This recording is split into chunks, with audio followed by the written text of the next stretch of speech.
morning from Cairo. I'm Shantae Cross. I am the author of a very unknown, unwell known blog called Single Parenting Abroad. I'm not really good at keeping up with the day-to-day writing that comes with blogging. So that's, like I said, that's why it's very unwell known, because I just don't keep up with it.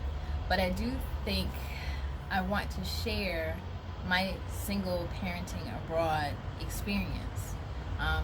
And the reason I want to do so, and it kind of really sat heavy on my heart last night, because single parenting has such a negative stigma. This is my son RJ. Excuse the hair. What you need? Can you help me turn on the stove, please? Can you ask Miss Karina? Thank you. So, single parenting has such a negative stigma. It's especially in the States. I'm sure it's worldwide. You know, I currently live in Cairo, Egypt, and again, the religious connotations of single parenting is broad and wide. So I really wanted to address this and continue to again share my experiences of being a single parent living outside of the USA. This was put on my heart, like I said, actually not just last night, it's been a couple of days, because of some recent experiences that I've had. Single parent, like I said, being a single parent, especially a single mother, in particular, you know, single fathers, I really think get applauded. You know, yay, you know, great job, and that's amazing. Single mothers, and again, if you're looking at this video, you can tell my skin color. Black single mothers in the U.S. context, again, we are not necessarily praised and applauded. How do I want to say this? You know, yes, we get the Mother's Days and great job, but then there's again this undertone of, you know, well, how did you allow yourself to get in that situation, or, you know, poor you, you know, life is so hard for you as a single mother, and that kind of stuff. And it just, again, it grates my nerves. You know, as a single mom in my mid 20s, because that's when I first became a single mother, you know, yeah, life might have been a little bit harder because I'm trying to figure out life as well as parenting. But after time went on, I'm now 47. Single parenting has become second nature for me. It is not the struggle that people seem to want to put on me. You know, as a 47-year-old professional, I've been called disadvantaged because I'm a single mother. And that was funny to me. And when I talk to other people, you know, again, the fact that I am single, as in not married, again, it's, oh, well, you know, it must be hard not having a man around. It must be hard not having a husband. And again, I've been a single parent since my mid-20s. I really don't know how to do it any other way. So, you know, I would, of course, enjoy a partner. That would be wonderful. But that would be an adjustment for me because, as I've shared with others, single parenting also allows you a certain level of control.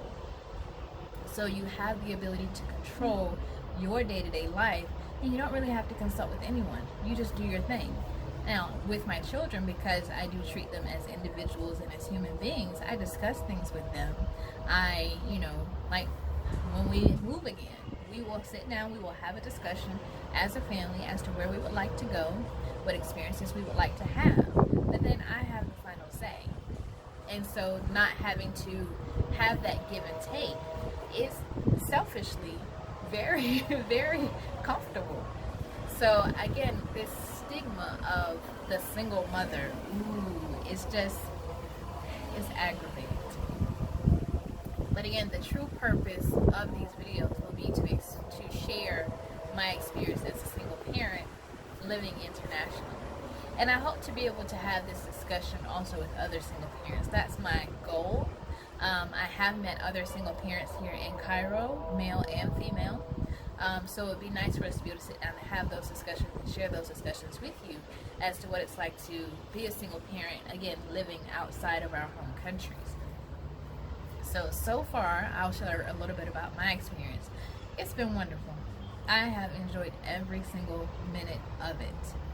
We as in myself and my children, started our experience living in Fiji, the island nation of Fiji. Beautiful place, beautiful people, felt welcomed in every space. Yes, again, as a single mother, it was woe is you. But I met some other beautiful women in Fiji, some married, some not. And, I built my community with these women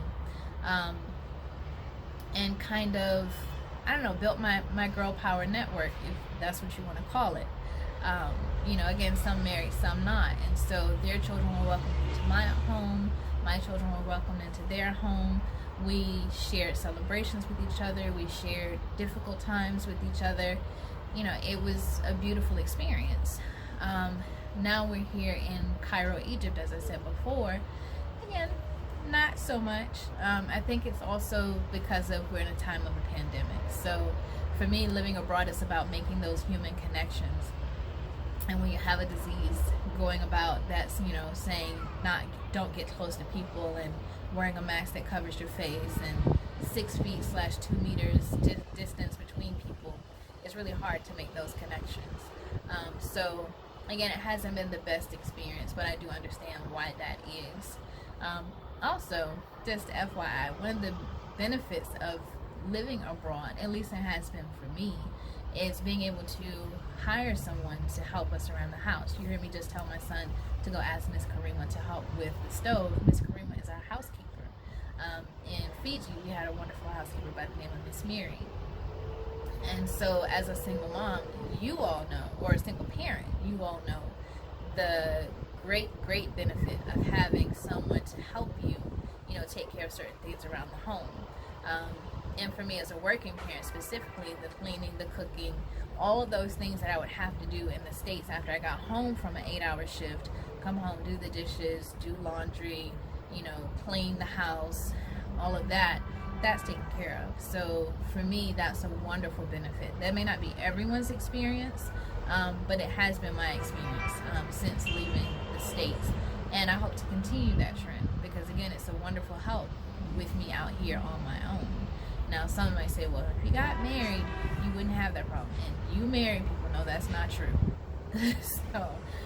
So you would still have to, again, from my experience in talking to married couples, even though we're supposed to be moving forward in this egalitarian society and relationships, most of the housework and childcare still falls on the mother. And even in the pandemic, the U.S. numbers are saying that more women have had to leave the workforce versus the men.